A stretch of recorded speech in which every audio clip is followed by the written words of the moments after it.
What's up, guys?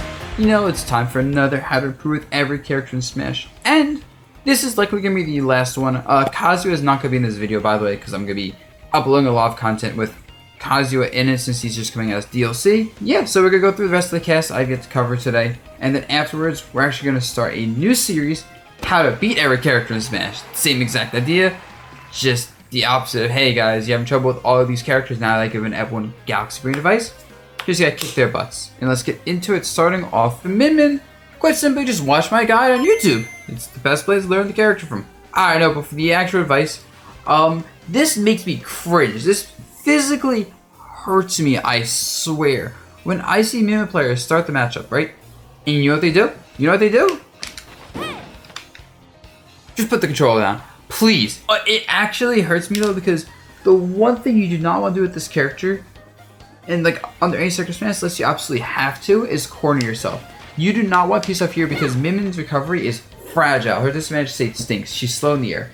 And while it's okay to get knocked off stage, like when you're here and you can up B quickly, if you get hit like in the corner like 60% versus a lot of characters, you could just potentially die. And like your options are limited when you're here. You can't back off and do like more forward smashes or tilts. You basically have to fight out of the corner using like dash attack, nair, whatever. And you're very predictable. And risk reward is no longer in your favor for a lot of reasons, because also her edge guarding and ledge trapping is very good, but like if you're hitting someone while you're in the corner, it's a lot harder to push them to the other side of the stage and abuse your advantage state. So please when you're playing Min, try and hold mid stage as best as you can and push for stage control. If you have to back off, try to back off like maybe to here max, where you still have some room to work with in case you really need to do like this. But unless you have to, please don't corner yourself. Please don't give up stage control. Please don't do this and just throw games. Alright, for everyone's favorite character to fight and watch, we have Steve, well in this case, Alex. And this is probably gonna sound pretty basic, but this is something I definitely don't see people doing enough, which is just be aware of how your opponents respond to blocks and like actively look to punish them for dealing with blocks the way they are. Like, cause like, it's one thing to just set up blocks and kind of like try and react to what they do and then like punish with whatever. And it's another thing to set up a block and then ask yourself, alright, I put up these two blocks. How is my opponent going to respond to this and what have they done last time? It's a huge difference in mentality, and you should actively be thinking about anytime you set up blocks, what your opponent's going to deal with blocks, and even letting you set up blocks in the first place. Because you will fight people who are very aggressive and aren't letting you set up blocks. And if you find yourself getting punished for even putting blocks down in the first place, that is a key to the puzzle. That is like, right there you have to ask yourself, alright, they're pressuring me too much. How are they stopping me from setting up blocks, and how can I punish this with 0 to death combos? Slight exaggeration, but like, it really has to be in the forefront of your mind at all points in the match more than anything else. And if you autopilot that, you find yourself missing a lot of opportunities to like read players. If you look at your VODs where you're not like thinking about that, just autopiloting, you'll probably see very simply, oh wait, my opponent kept doing this. What if I like punish him like this, for example, or whatever it is. The sky's the limit with imagination and how to deal with those situations. For Sephiroth, the one thing I feel like a lot of people don't realize is that this character's sword range is like dumb. Like everyone knows it's dumb, right?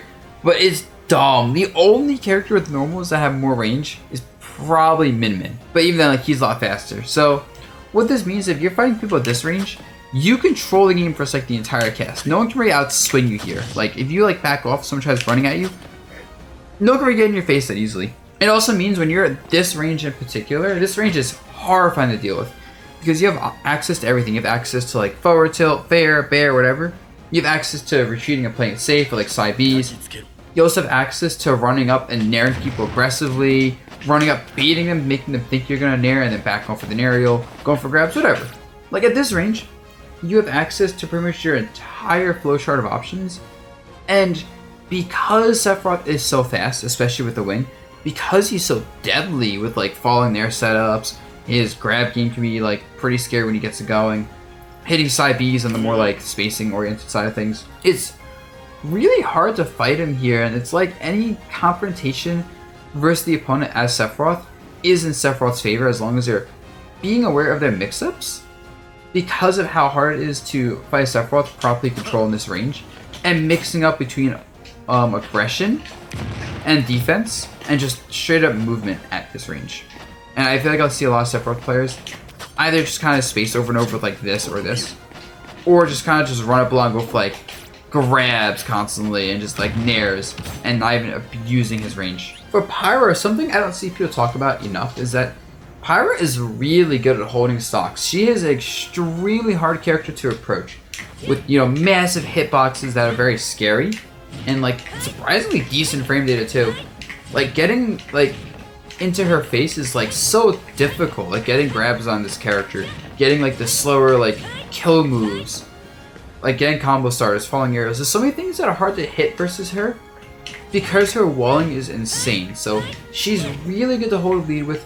She's really good to switch to in your high percents, not even just for the weight, but just how hard it is to actually approach and kill her. Honestly, there's some games where like even like when playing like in Yuzu sessions, so basically offline, like I'll be playing Pyra, and I find myself like playing like Pyra more than Mythra because of how good at walling she is.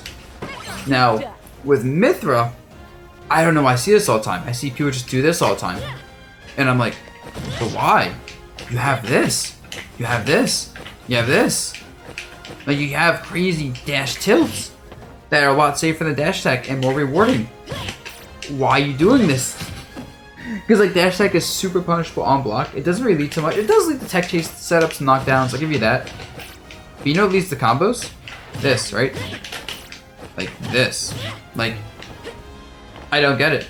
And I see a lot of, like, players do things like, forward throw in the dash attack, and I'm like, you can do that for like a tech chase setup at certain percents. Or you can just go for a down throw and get guaranteed combos and juggles. And I just don't, I always question when Mythra players don't just go for like down throw when they get the grab and get their guaranteed combos into the juggle game, because their juggle game is, oh my god, it's so good. It's broken as heck.